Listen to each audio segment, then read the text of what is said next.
IPhone चाहे आपने अभी लिया हो या हो आपके पास काफी टाइम से, सेटिंग तो सारी आईफोन्स के अंदर होती हैं। और आज इस वीडियो में कुछ ऐसी सेटिंग्स के बारे में मैं बात करने वाला हूं जिनको आपको चेंज करना चाहिए अभी के अभी। ये है पार्ट 2। इससे पहले वाली वीडियो नहीं देखी तो डिस्क्रिप्शन में है लिंक, आप लोग चेक कर लेना इस वीडियो के बाद। यहाँ पे बहुत सारी आज मैं सेटिंग्स लेके आया हूं आपके सारे ही आईफोन्स के लिए। पहली सेटिंग जो है इसको मैं अभी यूज कर रहा हूं अपने फोन के ऊपर ये वीडियो बनाते हुए और इस टाइम पे बहुत ज्यादा यूजफुल है। मैं बात कर रहा हूं ऑटो ब्राइटनेस की।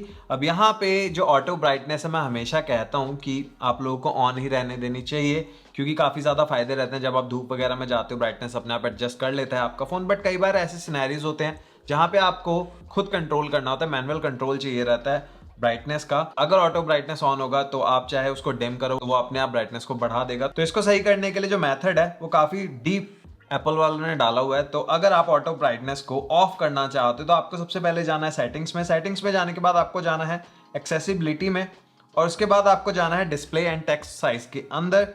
और बॉटम में अगर आप जाते हो तो यहाँ पे आपको दिखेगा ऑटो ब्राइटनेस। तो अभी मैंने इसको ऑफ किया हुआ है क्योंकि मैं वीडियो बना रहा हूँ और यहाँ पे मुझे थोड़ी सी ब्राइटनेस जो है वो कम चाहिए थी, तो वो मैंने की हुई है। अगर मैं ऑटो पे करूंगा तो क्योंकि लाइट्स चल रही हैं ब्राइटनेस फुल हो जाएगी, तो वो मैं नहीं चाहता था।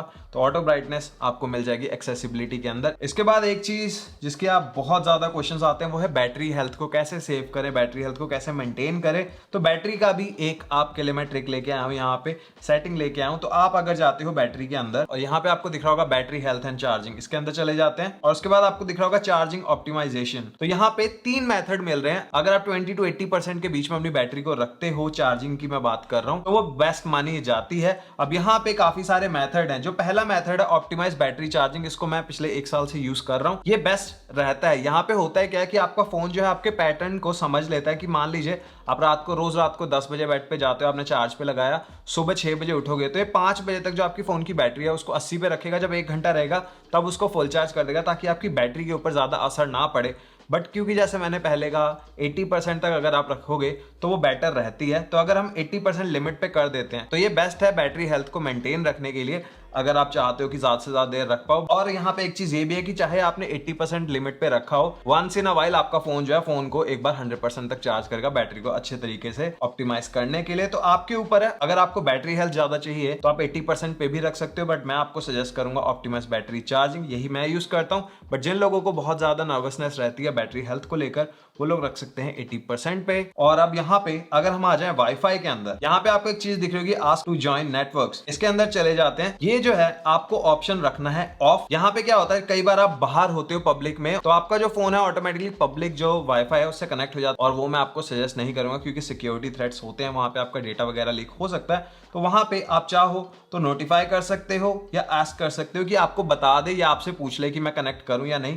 मैं इसको ऑफ पे ही रखता हूं क्योंकि जब मैं पब्लिक में होता हूं तो मैं नहीं चाहता कि मैं किसी मॉल के वाईफाई के साथ कनेक्ट करूं या किसी होटल के। तो मैं आपसे यही कहूंगा कि अगर आप ऑफ नहीं भी रखना चाहते हो तो ये जो लास्ट ऑप्शन है आस्क वाला, इस पे आप कर लो क्लिक। इसके बाद एक और ऐसा ही ऑप्शन है ऑटो ज्वाइन हॉटस्पॉट का। तो ये भी आप नहीं चाहोगे कि किसी और के हॉटस्पॉट से आप कनेक्ट हो जाओ जिसको आप जानते भी नहीं हो, तो मैं तो आपको यही सजेस्ट करूंगा कि आप नेवर पे रखो। बट अगर आप चाहते हो कि आपसे पूछ ले आपका फोन तो आस्क टू ज्वाइन पे आप कर सकते हो।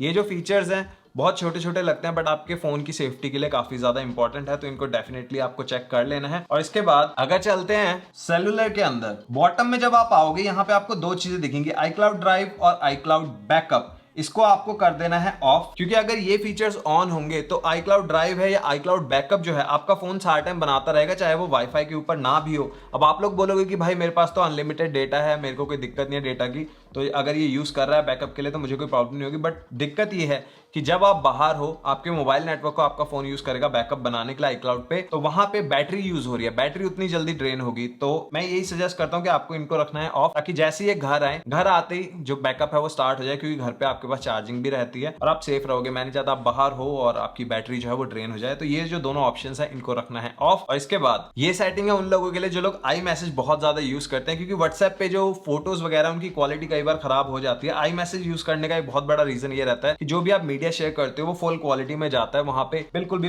फोटो आपकी बेकार नहीं लगती है। बट यहाँ पे भी एक सेटिंग है जिसका आपको रखना है ख्याल। आपको जाना है मैसेजेस के अंदर और बॉटम में एक ऑप्शन यहाँ पे मिल जाता है लो क्वालिटी इमेज मोड, ये ऑन रहता है बाय डिफॉल्ट, आपको इसको ऑफ ही रखना है। अगर ये ऑन होगा तो आप यहाँ पे डेटा तो सेव करोगे, बट जो इमेज आप सेंड करोगे iMessage के ऊपर वो अच्छी क्वालिटी की नहीं होगी। तो अगर आप फुल क्वालिटी में फोटो वीडियो भेजना चाहते हो तो आपको ये वाला जो मोड है लो क्वालिटी वाला, इसको रखना है ऑफ। अब एक और चीज जो आप लोगों ने देखी होगी, यहाँ पे सर्च लिखा हुआ आ रहा है होम स्क्रीन के ऊपर, तो मैं नहीं चाहता कि आप ये सर्च वाले बार को यहाँ पे रखो, क्योंकि अगर आप कोई भी चीज सर्च करना चाहते हो, एक एग्जांपल के लिए अगर मैं यहाँ पे टैप करता हूँ तो यहाँ पे सर्च बार आ गया, इसको ही अगर आप निकालना चाहते हो तो आप इस तरीके से बस नीचे को कर दो, सर्च बार यहाँ से भी आ जाता है। तो ये जो चीज है एक बहुत ही इंपॉर्टेंट फीचर को ब्लॉक कर रहा है। वो क्या फीचर है उसको जानने के लिए हमें जाना है सेटिंग्स में, और सेटिंग्स में जाने के बाद आपको जाना है home screen and app library में। यहाँ पे जाने के बाद आपको सबसे नीचे जो चीज दिख रही है सर्च ऑन होम स्क्रीन, इसको कर देना है ऑफ। और अब अगर हम चलते हैं होम स्क्रीन पे, तो होम स्क्रीन में अब आपको दिख रहे होंगे ये 3 डॉट्स। अब इनसे आप पेजेस के बीच में साइकिल कर सकते हो, यहाँ पे आपको होल्ड कर रखना है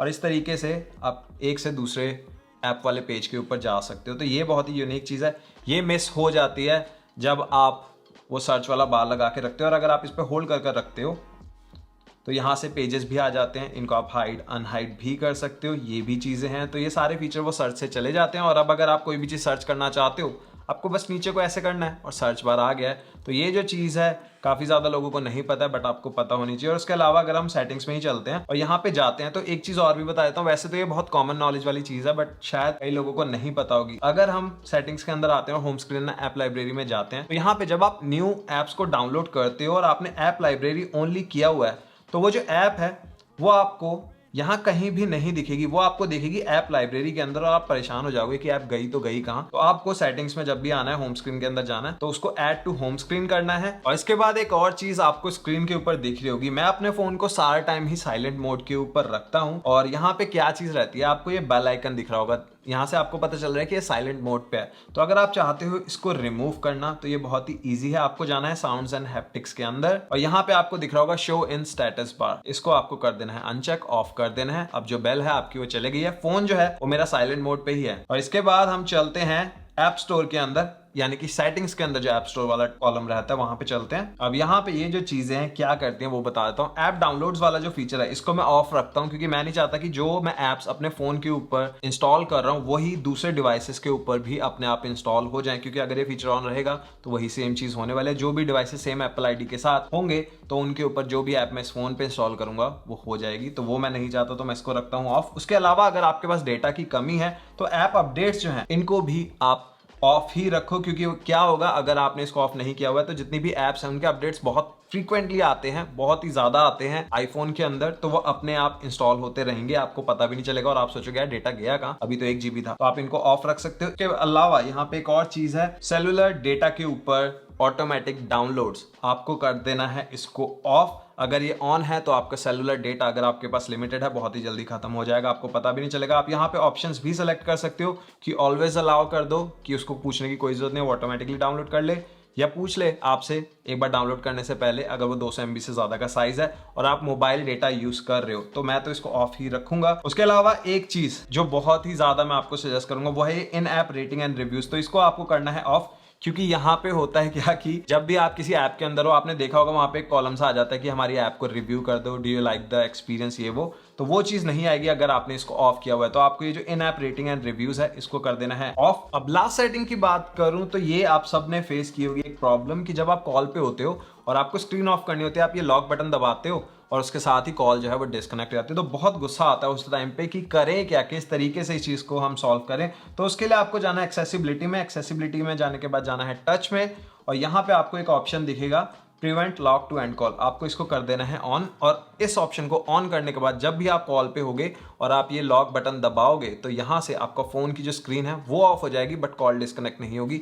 और आपको जो फ्रस्ट्रेशन होती है उससे आप बच जाओगे। तो ये थी कुछ सेटिंग्स जो मैं आज आपके लिए लेके आया हूँ। ये है पार्ट 2 सेटिंग्स वाली वीडियो का। इससे पहले वाला पार्ट नहीं देखा तो डिस्क्रिप्शन में लिंक जरूर देखो और मुझे बताना कैसी लगी ये दोनों वीडियोस। अगर इन वीडियोस को आप प्यार दोगे तो ऐसी और वीडियोस मैं आपके लिए लेके आता रहूंगा। इसके अलावा कोई भी क्वेश्चन है आईफोन से रिलेटेड आप कमेंट करो और मुझसे आप पूछ सकते हो। और अगर ये वीडियो पसंद आई है तो लाइक एंड शेयर जरूर कर दो, चैनल पे नए हो तो कर दो सब्सक्राइब। मिलता हूँ नेक्स्ट वीडियो में, तब तक के लिए टेक केयर, बाय बाय।